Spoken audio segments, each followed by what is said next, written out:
Kesempatan pagi ini saya akan sharing sama saudara satu pengajaran firman Allah yang pagi ini saya berikan judul Tuhan adalah bukit batuku.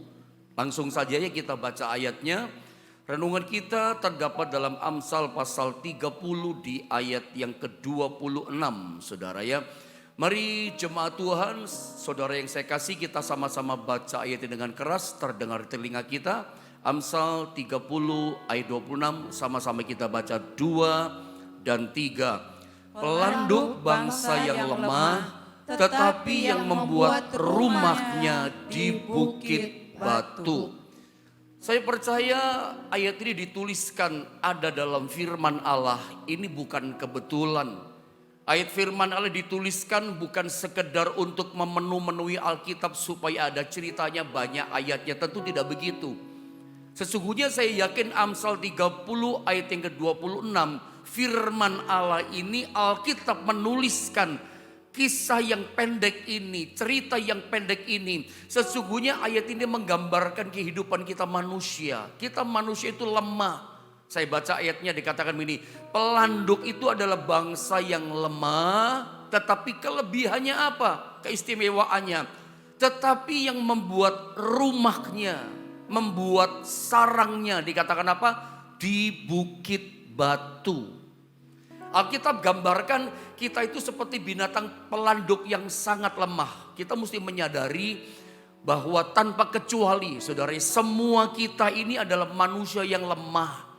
Kadang kalau kita ini dihantam sama badai masalah yang berat, kadang kita tuh merasa gak berdaya saudara ya. Kita mungkin berusaha cari jalan ketika hadapi masalah. Kita coba berikhtiar gitu loh cari jalan keluar. Tapi ketika jalannya mentok gak ketemu jalan. Kita merasakan apa? Diri kita begitu lemah. Kita merasakan diri kita itu tidak ada daya. Ternyata aku tidak ada apa-apanya. Kadangkala kehidupan kita ini menghadapi masalah yang powernya lebih besar dibanding kekuatan kita. Atau jangan-jangan ada di antara saudara yang pagi ini sedang menghadapi kondisi situasi seperti ini. Engkau sedang merasakan begini keadaan psikonya. Masalahmu begitu kuat adanya. Masalahmu jauh lebih besar dibandingkan kekuatanmu yang ada, modalmu yang ada. Makanya Alkitab jelas menggambarkan kehidupan kita. Kita manusia itu lemah seperti pelanduk. Lemah, tidak ada daya. Tetapi Alkitab mengajar kepada kita.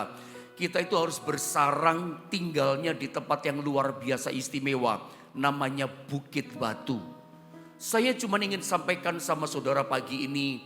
Kita manusia yang lemah yang hidup di dunia ini yang kadang-kala gak berdaya. Firman Allah ajar kepada kita pagi ini. Jadikanlah Tuhan itu menjadi gunung batu kita. Dia gunung batu perlindungan kita. Dia Tuhan sekaligus menjadi gunung batu keselamatan kita. Kita itu akan aman gitu loh. Kita akan aman sentosa, kita akan damai hidup kita. Ketika kita bersarangnya, kita tinggal sebagai anak-anak Tuhan tuh di dalam yang namanya gunung batu kita yang kuat. Siapa gunung batu kita? Alkitab nanti katakan gunung batu itu adalah Tuhan sendiri.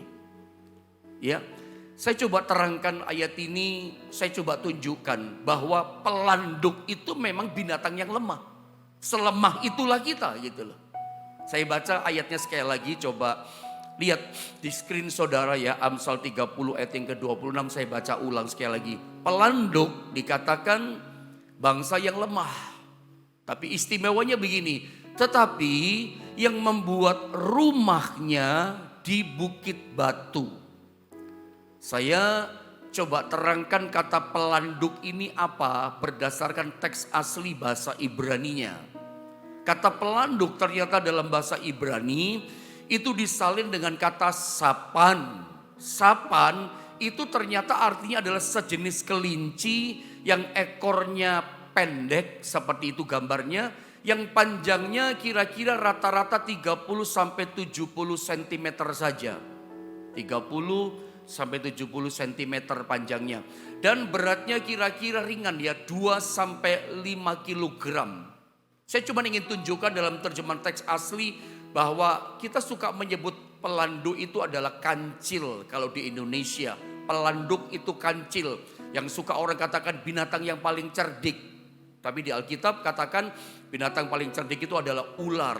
Tapi di Indonesia menurut cerita rakyat, pelanduk itu binatang paling cerdik. Nah, kita bicara pelanduk ini, binatang yang cerdik menurut kita itu. Ternyata pelanduk itu adalah sapan, maksudnya sejenis binatang kelinci. Kita boleh sebut pelanduk, tapi di Alkitab adalah disebut kelinci yang pendek, yang panjangnya hanya sekitar 30 cm dan beratnya maksimal mungkin 5 kg. Kalau di dalam terjemahan bahasa Inggris itu disebut the kunis. Kunis itu adalah kelinci, jelas. Kunis itu sejenis kelinci. Atau dalam terjemahan teks yang lain, coba next gambar berikutnya. Pelanduk atau kelinci itu disebut sebagai badger. Jelas badger itu sejenis kelinci juga.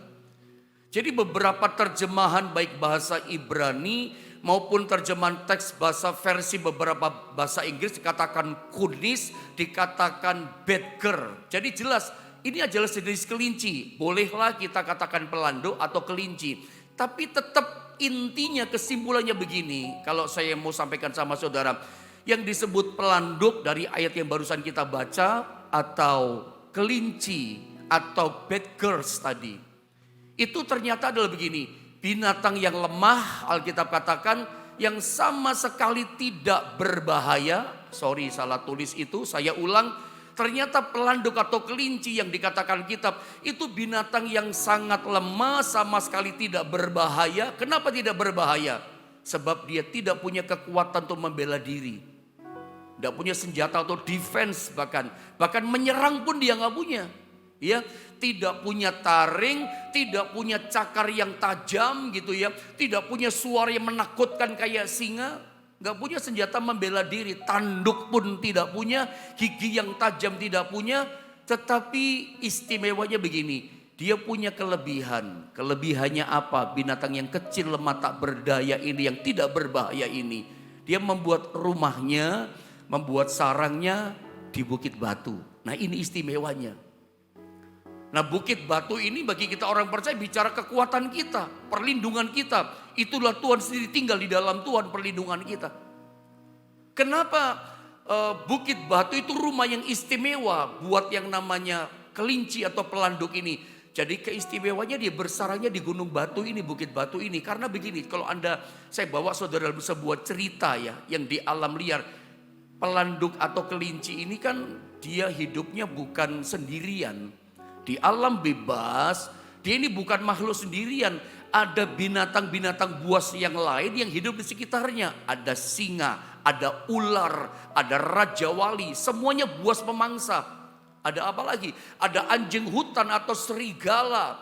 Bahkan mungkin ada jenis binatang lain yang buas yang suka memangsa si pelanduk kelinci yang lemah ini. Makanya saya tuliskan dalam sebuah cerita di gambar ini. Salah satunya misalnya contoh. Ini bisa ular, ini bisa yang lain. Tapi satu contoh yang paling gampang. Singa ketika misalnya lihat yang namanya pelanduk atau kelinci ini. Oh, dia akan langsung kejar, itu namanya kelinci atau pelanduk ini. Karena pelanduk ini kan kulitnya lembut, dagingnya apalagi lembut teksturnya. Ini jadi makanan empuk bagi singa, saudara. Ini menjadi apa ya, es krim yang nikmat, dimakan nikmat bagi singa dan binatang buas yang lain. Dia nggak hidup sendirian, ada binatang buas pemangsa yang siap mengincar dan menerkam, ini namanya pelanduk atau kelinci. Makanan nikmat. Makanya singa ketika melihat pelanduk kelinci ini, dia akan langsung kejar, terkam, mau mangsa. Tapi luar biasanya, begitu si pelanduk kelinci dikejar sama binatang buas misalnya singa, larinya kemana? Ke sarangnya. Berlindungnya kemana si binatang lama kelinci pelanduk ini? Dia berlindungnya di liang bukit batu sarang rumahnya di mana dia tinggal. Makanya saya tulis begini, singa tidak berhadapan dengan pelanduk yang lemah ketika si pelanduk masuk dalam liang batu. Tetapi dia berhadapan dengan bukit batu yang kuat. Saya ulang saudara ya, begitu si pelanduk si kelinci dia masuk ke sarangnya bukit batu yang kuat. Sekarang yang namanya singa itu tidak lagi berhadapan dengan pelanduk yang lemah. Tidak berhadapan lagi dengan pelanduk yang tidak berbahaya, yang tidak punya taring, yang tidak punya otot yang kuat, yang tidak punya senjata menyerang. Tapi sekarang justru dia berhadapan sesuatu yang lebih berbahaya, lebih kuat. Itulah gunung batu yang sangat kuat. Si kelinci tenang-tenang saja di gunung batu, di dalam gunung batu itu. Damai-damai saja, tenang-tenang saja. Dia bisa lihat musuhnya di depan. Ini luar biasa pelajaran buat kita. Si kelinci, si pelanduk ini bisa lihat musuh yang berbahaya di depan. Serang dia, cakar sana, cakar sini. Suaranya keras mengintimidasi. Tapi heran, si pelanduk kelinci tetap damai saja di tengah ancaman musuh. Dia bisa lihat musuhnya mau menyerang. Di depan dia lihat, tapi dia bisa tenang. Kenapa bisa tenang? Karena dia tahu dia aman. Dia tahu dia akan aman-aman saja, damai-damai saja dalam perlindungan gunung batu itu. Justru si singa ini, kalau dia misalnya emosi, dia cakar itu gunung batu, patahlah cakarnya. Coba dia benturin kepalanya keras karena emosi marah, gak bisa makan si pelanduk kelinci, kepalanya yang pecah. Karena sekarang yang dihadapi bukan lemah lagi. Yang dihadapi bukan lagi pribadi yang namanya pelanduk. Atau kalau itu adalah kita. Yang dihadapi sekarang adalah gunung batu yang kuat. Gunung batu yang keras. Saudara, sekali lagi pelanduk ini gambaran kehidupan kita yang lemah. Tuhan suruh kita berlindungnya pada gunung batu. Israel itu pernah punya pengalaman ini. Saya baca dulu ayatnya, saya baru ceritakan secara pendek ya. 1 Samuel pasal 13 itu tercatat pada ayat yang ke-6. Saya baca ini ceritanya, nanti Anda coba lengkapi selengkap pembacaan ayat ini di rumah saudara masing-masing ya. Saya baca ya. 1 Samuel pasal 13 ayat ke-6 dikatakan begini. Ketika dilihat orang-orang Israel bahwa mereka terjepit, terpojok, lemah mereka. Sebab rakyat memang terdesak, tidak berdaya. Maka larilah rakyat Israel, maksudnya umat Allah, bersembunyi di mana? Di gua, kelok batu, bukit batu, liang batu, dan perigi. Lengkap sekali menyebutnya. Sebetulnya apa latar belakang peristiwa yang terjadi dalam ayat yang kita baca? Israel posisinya sedang berperang dengan bangsa Filistin. Ketika umat Allah Israel, prajurit Israel sebutlah begitu, melihat kekuatan serbuan tentara Filistin, jumlahnya lebih besar mereka. Kekuatannya lebih besar, senjatanya lebih besar. Ingat, di masa perjanjian lama, bangsa yang menguasai sejenis logam atau besi, itu bangsa Filistin. Lihat Goliat, ketopongnya besi, iya kan? Pedangnya besi, dadanya besi. Bangsa Filistin itu menguasai, membuat itu semua. Jadi ketika rakyat Israel atau bangsa Israel melihat kekuatan di depan begitu besar, senjata begitu kuat, mereka terdesak, mereka berpikir pasti kalah. Posisinya mereka sekarang lemah, Filistin sangat kuat. Lalu bagaimana mereka menyelamatkan dirinya? Bagaimana mereka mengamankan dirinya supaya mereka tidak binasa dan mati konyol? Alkitab katakan mereka larilah rakyat itu bersembunyi di mana? Di gua, di kelok batu, bukit batu, liang batu, dan perigi. Mereka sembunyi di liang batu. Di mana mereka masuknya? Di gunung batu. Sehingga mereka posisinya sekarang seperti pelanduk yang lemah tadi. Di gunung batu itu mereka aman, tenang-tenang saja, damai-damai saja. Kenapa? Mereka merasa aman di sini. Itu pengalaman bangsa Israel. Bukan cuma pelanduk saja yang mengalami, umat Allah Israel pun mengalami aman dalam gunung batu itu. Sekarang mereka bisa melihat musuh di depan, tapi nggak berani menyerang. Karena di gunung batu sekarang dihadapi bukan lagi kekuatan manusia lemah, ada gunung batu yang kuat. Musuh nggak bisa bikin apa-apa. Sama juga dengan pengalaman seorang yang berkenan di hati Tuhan namanya Daud. Daud juga pernah punya pengalaman yang sama. Di dalam Mazmur 18 ayat 3 dan 32. Daud ini ceritanya kan dikejar-kejar sama Saul. Udah berkali-kali, puluhan kali dia lolos. Nyawanya di ujung tanduk, dia dalam bahaya yang sangat besar. Saya baca deh ayatnya ya, supaya kita paham dengan clear, dengan jelas. Mazmur 18 di ayat 3, nanti ada lengkapi pembacaan, saya lompat ayat 32 supaya pendek ceritanya, tapi yang penting Anda mengerti, sederhana ya pagi ini. Kita baca ya, saya baca ya ayat yang ketiga. Ya Tuhan bukit batuku, lihat, kubu pertahananku dan penyelamatku. Allahku gunung batuku, tempat aku berlindung. Jadi gunung batu itu tempat perlindungan kita, apalagi perisaiku, tanduk keselamatanku, kota bentengku. Sebab dikatakan, siapakah Allah selain dari Tuhan, dan siapakah gunung batu kecuali Allah kita? Ini Daud yang bicara.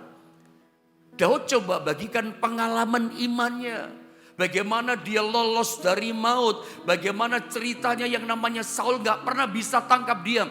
Ada kalau baca biografinya Daud, berkali-kali dia dikejar sama ribuan tentara Saul. Gak pernah bisa tangkap itu musuh. Jumlahnya mereka lebih besar. Tapi tetap yang menang Daud. Dalam cerita Alkitab, Daud itu selalu sembunyi di liang batu, di gunung batu. Misalnya di Siklak, itu kan gunung batu kan. Di Gua Adulam maksud saya. Di Adulam itu kan tempat persembunyian Daud. Saul dan tentaranya gak pernah bisa tangkap. Dia sembunyi di situ. Dan secara rohani dia berkata, Tuhan itu gunung batuku. Tuhan itu bukit batuku. Jadi Daud coba berbagi sama kita pengalaman imannya. Rahasia kemenangan demi kemenangan Daud menghadapi situasi yang sulit. Menghadapi kelemahan ketidakberdayaannya dia sebagai seorang pribadi bernama Daud. Musuhnya dia kan sebuah negara karena Saul seorang raja. Saya suka ajarkan itu kepada saudara. Musuhnya Daud bukan remeh loh. Anda jauhkan pikiranmu mengatakan, musuhnya kan cuma seorang Saul. Saul itu raja. Raja itu penguasa negara, dia burono negara. Bayangkan zaman sekarang kalau ada orang jadi musuh, jadi burono negara, narapidana negara. Oh itu mengerikan. Dia punya kekuatan politik, punya kekuatan tentara. Tapi Daud berkata, perlindunganku gunung batuku adalah Tuhan. Jadi singkatnya saya coba lepaskan sama saudara. Ternyata yang dimaksud Amsal 30 ayat yang ke-6. Gunung batu itu adalah Tuhan sendiri, gunung batu kita. Gunung batu kita itu adalah Tuhan. Nah yang menarik, di ayat yang tadi kita baca yang pertama, Amsal 30 ayat 26 tadi. Dia membuat sarang di bukit batu. Coba saya baca ayat ini ya. Pelanduk bangsa yang lemah seperti kita. Tetapi perhatikan kalimat ini baik-baik. Yang membuat rumahnya di bukit batu. Bilang sama-sama saya, membuat rumahnya. Coba tenang sebentar, berpikir sebentar. Menurut saudara, yang namanya pelanduk atau kelinci yang lemah, yang bobotnya cuma maksimal 5 kilo. Yang panjangnya pun gak terlalu panjang, gak terlalu besar gitu. Bisa gak kira-kira dia itu membuat yang namanya sarang, membuat rumah dari gunung batu. Membuat rumah. Yang dimaksud membuat rumah itu bukan dia membuat rumah sendiri dari gunung batu. Gunung batu itu benda yang paling keras di muka bumi. Bagaimana dia bisa buat sarang berlindung di gunung batu. Dia bukan membuatnya, itu kan alamiah dari Tuhan. Nah maksud kata membuat di sini itu sesungguhnya artinya begini. Dia itu memposisikan diri ya ketika singa datang menyerang ular atau apa saja lah binatang buas. Tetapi yang membuat rumahnya di bukit batu, kata membuat rumahnya, itu maksudnya begini membuat. Dia memposisikan diri lalu masuk dalam lubang batu dengan posisi mundur.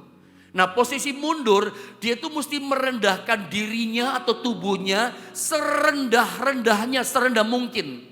Semakin kecil lubang liang gunung batu, semakin dia merendahkan diri. Makin merendahkan dirinya, makin mengecilkan badannya. Semakin rendah, semakin paling rendah. Dan itu semakin bagus. Maksud saya, semakin lubangnya kecil, liangnya itu. Semakin bagus buat bad girls ini. Buat kelinci atau pelanduk ini.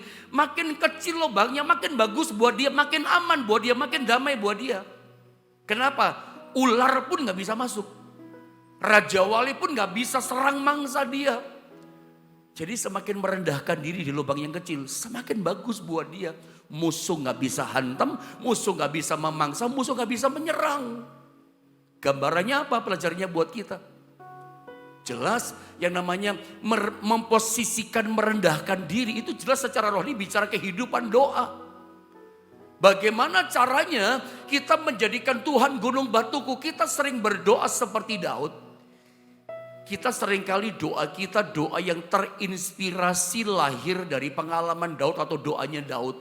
Kita seringkali berdoa dalam kelemahan kita.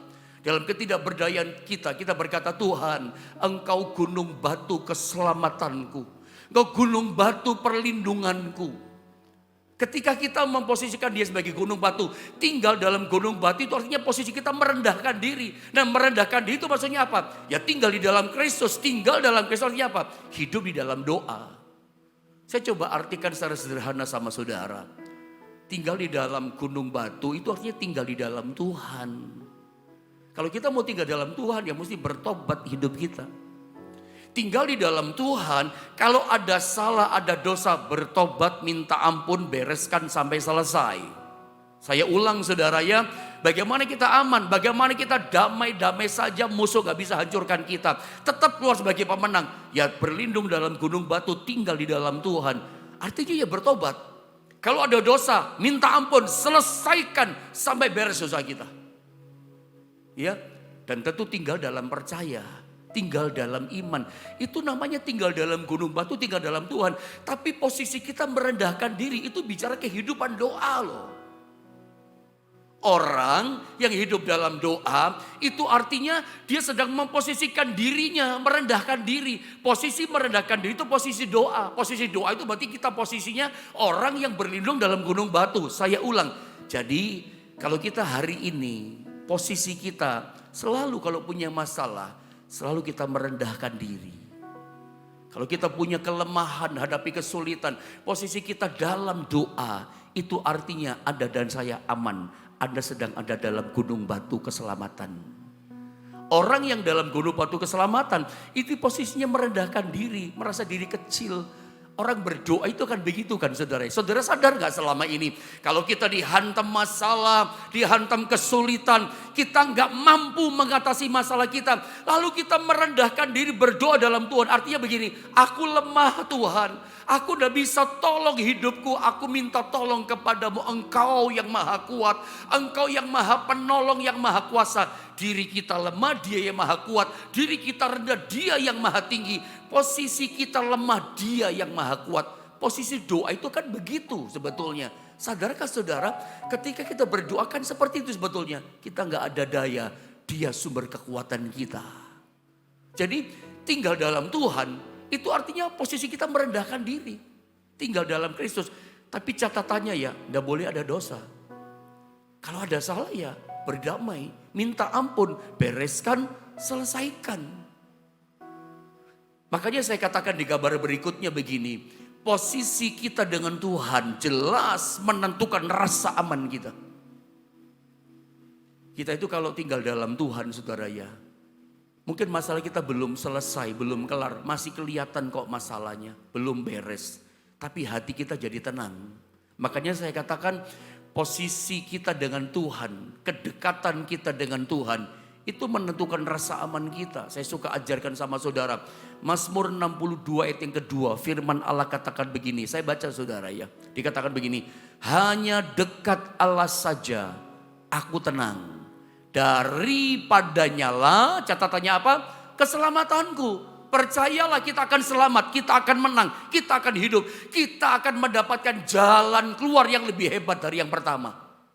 Kuncinya di mana? Dekat sama Tuhan, hanya dekat Allah saja aku tenang, aku damai, aku nyaman.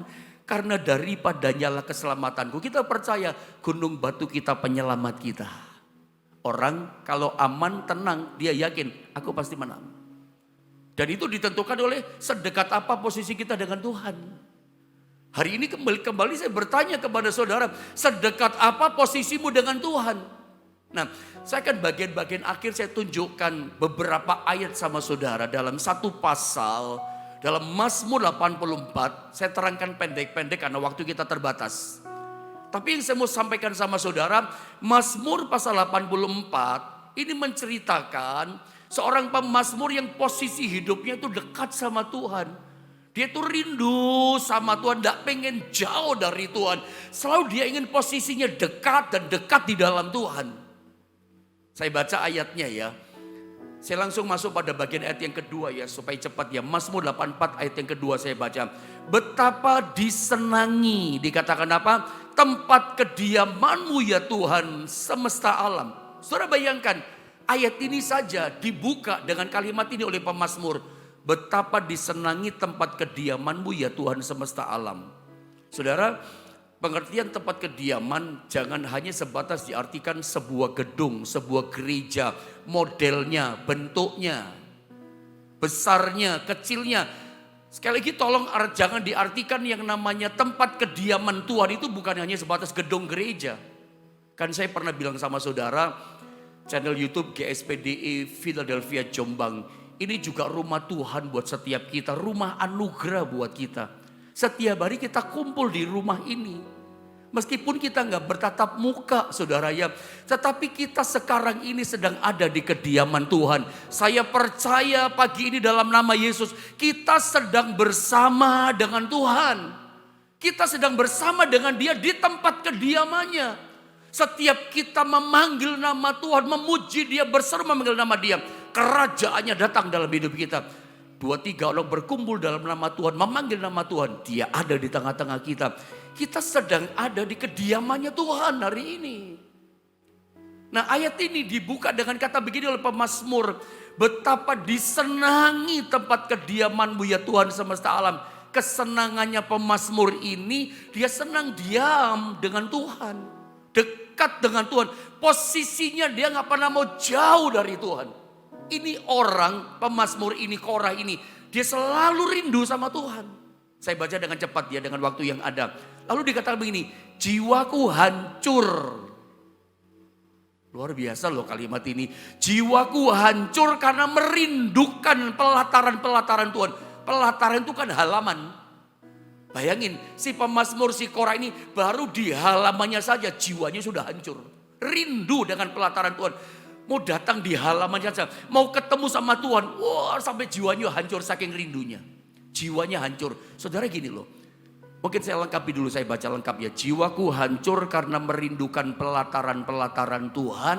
Hatiku dan dagingku bersorak-sorai kepada Allah yang hidup.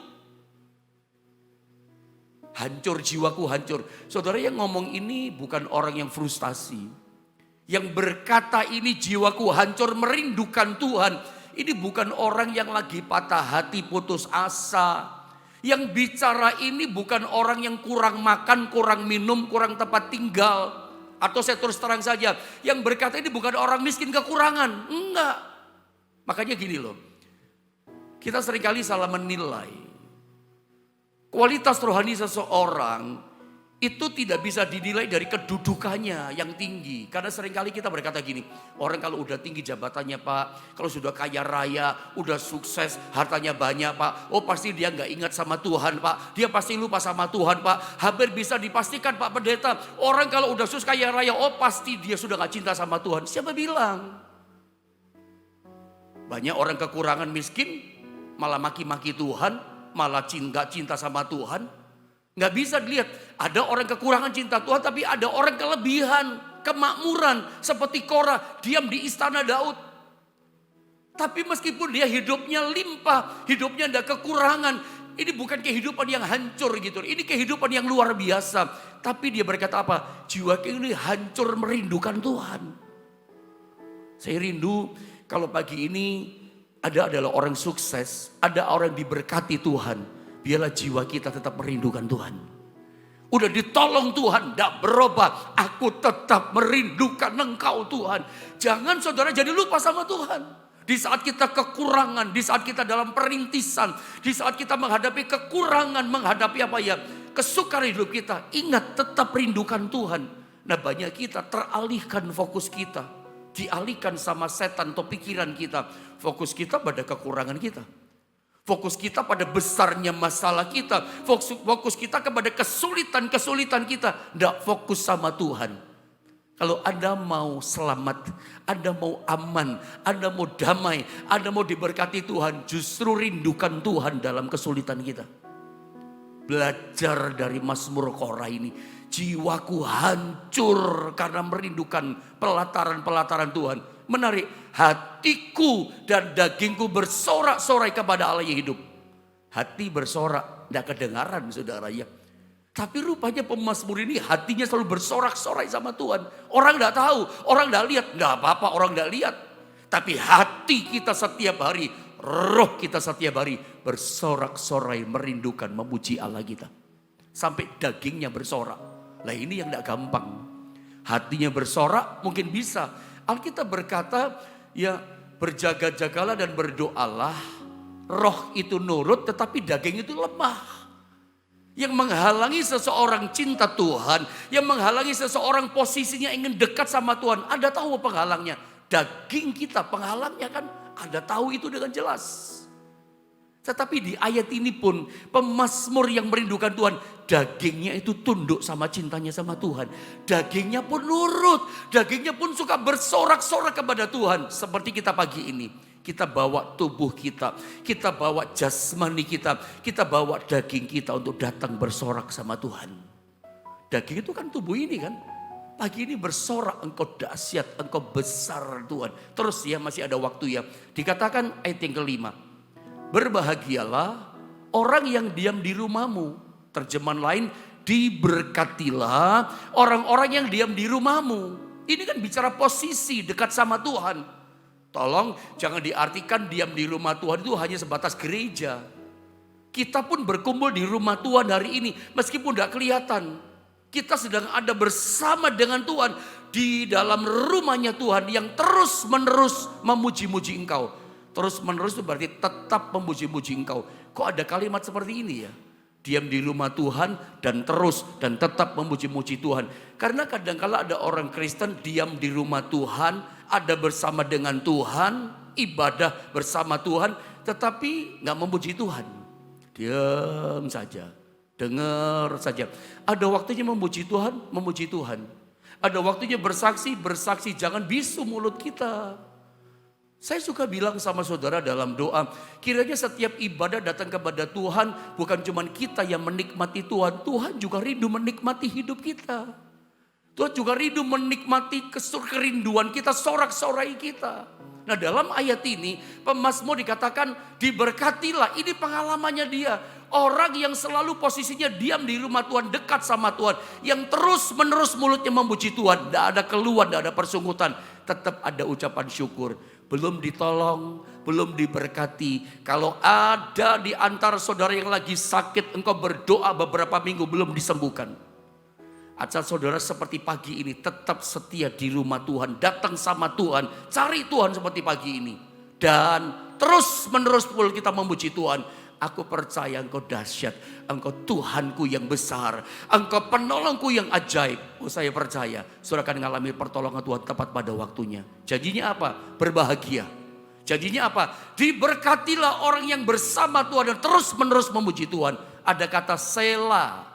Sela itu diam sebentar, lalu kita disuruh merenungkan, renungan kehidupan kita. Kenapa ya kita gagal? Kenapa yang kita berhasil? Ada udah tahu kan pelajaran kehidupannya? Jangan sampai ngalami masalah yang panjang tapi gak ada pelajaran apa-apa. Jangan juga diberkati luar biasa oleh Tuhan, tapi ada gak memetik pelajaran sesuatu. Renungkan kehidupan kata Alkitab. Saya percaya kalau kita merenungkan diam sebentar, iya. Kalau dalam kesukaran tetap memuji Tuhan, tetap datang sama Tuhan. Aku ngalami pertolongan Tuhan, semua kita pasti ngalami seperti itu. Tapi ini janji Tuhan. Bahkan ayat terakhir saja, ayat terakhir saudara ya. Ayat 6 saya baca lalu selesai. Berbahagialah, diberkatilah manusia yang kekuatannya di dalam engkau, yang berhasrat mengadakan ziarah. Ziarah ini datang sama Tuhan, seperti pagi ini tuh ziarah sama Tuhan. Kembali muncul kalimat ini, berbahagia, diberkati manusia itu adalah kita, yang kekuatan kita adalah gunung batu kita. Ingat posisi kita. Kalau Anda jadikan dia gunung batu kita, tinggal di bawah gunung batu, di dalam gunung batu. Posisi seperti berdoa, posisi dekat sama Tuhan. Berdosa, minta ampun, bereskan sampai selesai. Saya percaya gunung batu kita menyelamatkan kita. Mungkin masalah masih kelihatan belum selesai, tapi Anda aman selama dalam gunung batu keselamatan. Saya berdoa pagi ini, Tuhan penolong, penyelamat kita yang teguh menolong setiap kita.